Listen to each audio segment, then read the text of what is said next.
Every UK property developer is about to make one catastrophic mistake. The Future Home Standards is coming and it will destroy your profit margin. Most people think that it's about removing gas boilers and adding more insulation, but it's way more than that. The real crisis is skills shortage. Your current builders cannot deliver to this new specification, and that lack of labour will cost you 4 times as much as the latest window specification. We're going to give you the blueprint for compliance, showing you the exact fabric first approach, but that's only half the story, because the solution is not just new builds. The key to surviving the cost crisis is right under your nose. The UK has 1.5 million empty homes. We'll show you why converting existing stock will keep your profit margin and avoid these dramatic new standards.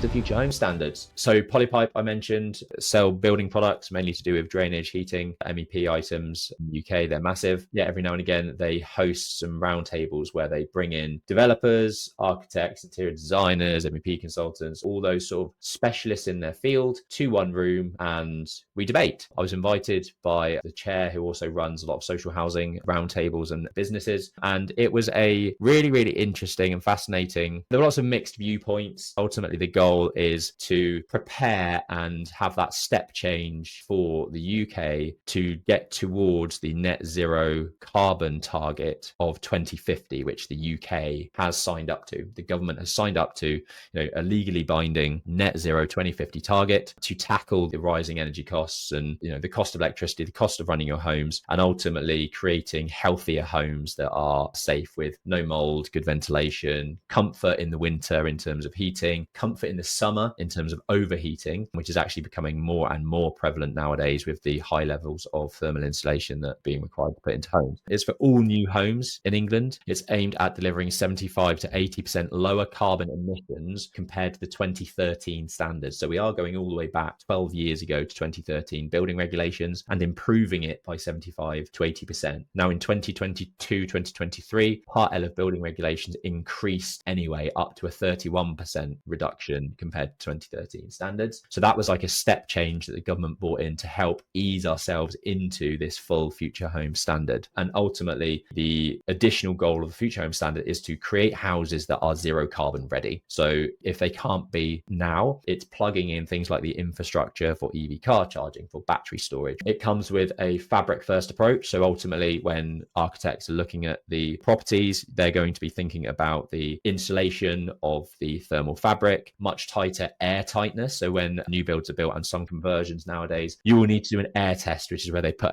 they strap up a big fan on the front door, they pressurize the property, and they calculate the leakage of air through that pressurization. So they'll calculate how much air is leaking out of the building, and that will give you a air tightness ratio. And then there's also thermal bridging. So things like around windows and around doors, mostly in olden times, for example, or even now, you get drafts around those windows and doors because they're poorly detailed. They're not as robust as a solid wall with insulation on it. There's nothing getting through that part. Whereas when a wall meets a window, there's a lot of opportunity for weakness in that sort of cold bridging. It's stamping down on that. It's going towards a low carbon heating method. So instead of gas boilers, they're expecting to have sort of heat pumps as standards and utilizing electricity. And that comes with its own issues in terms of how sort of decarbonized the grid is. Improved ventilation. So Part F is being increased in terms of needing potentially mechanical ventilation, heat recovery systems, an improved product and an improved way of improving the ventilation to stop things like mold, to create healthy internal air where it's for asthmatics, for example. You've got houses that don't have lots of pollen in, it's clean, fresh air internally,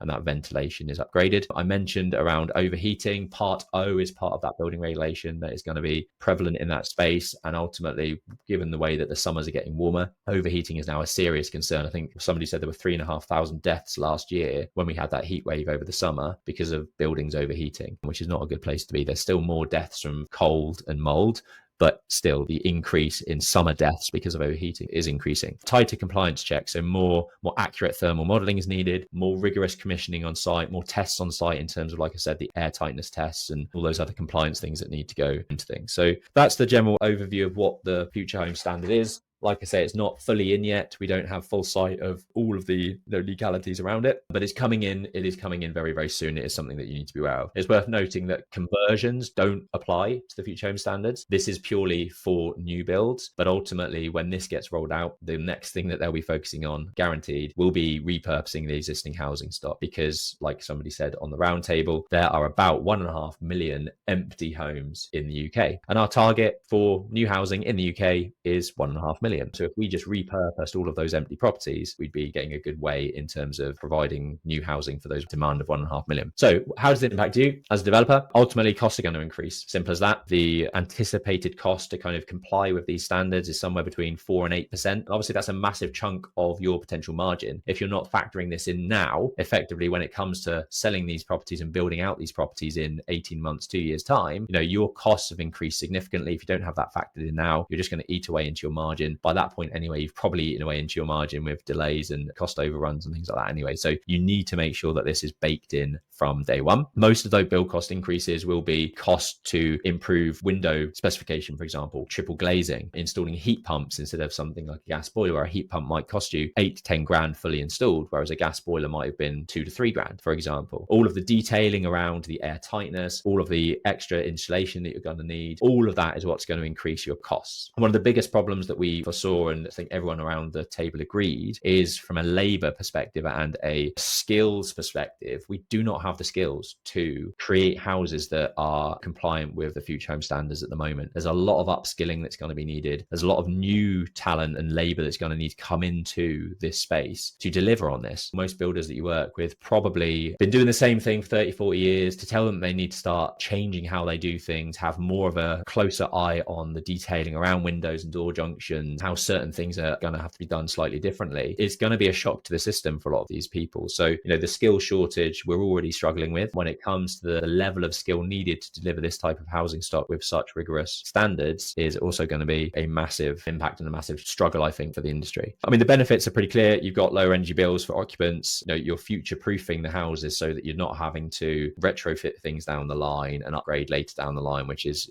retrofitting something can be extremely costly. You've got much healthier homes, no mold, better air quality, things like that. And with a move from like big institutional lenders, the move to this kind of more ESG credential type development is obviously huge. So that's great for the bigger players, but not necessarily that great for some of us small guys who only deliver a few houses a year. That being said, houses with high levels of energy efficiency that have better EPC ratings, for example, do potentially fetch a premium in the market. There are funding lines that knock off 2.5% of your rate to deliver this type of A-rated EPC type standard property. So there are benefits to you as a developer if you can start understanding the sustainability side around developing. Hopefully that's useful for people. It is a massive step in the UK housing market. New houses are going to have to abide by these standards. We're moving away from fossil fuel heating. We spoke a little bit about MMC and offsite manufacturing. That's been a real shit show in the last sort of 2 or 3 years. It was all the talk 5 years ago. But ultimately, from a funding perspective, that model was really, really difficult to make work because you having to basically pay a lot of money up front to build them in the factories before even getting them to site. And most lenders won't pay for that massive chunk up front. So there's a whole life cycle change that needs to be thought about if we are going to move towards the MMC route. I'm not saying it's not viable. It should be. It creates better quality of homes, faster production on site. Everything is managed better from a health and safety perspective in a factory environment. So there's massive benefits, but it hasn't got off the ground because of the funding process and the skill shortage of delivering that type of thing. But I do think that will play a massive part going forward if they can get that funding line right. Like with anything, developers that get on board with this as soon as possible will be the ones that succeed. It's not going anywhere. It is going to come in. So you do need to make sure that you're on board with it and factoring in the price increases now so that you're not overpaying for sites at the moment when things get squeezed later down the line and you end up going under because you've not factored in all of these additional costs. If you got value from this video, make sure you click the subscribe button down below and ring the notification bell because we release one video at least every week, so you'll be the first to get notified. See you on the next one.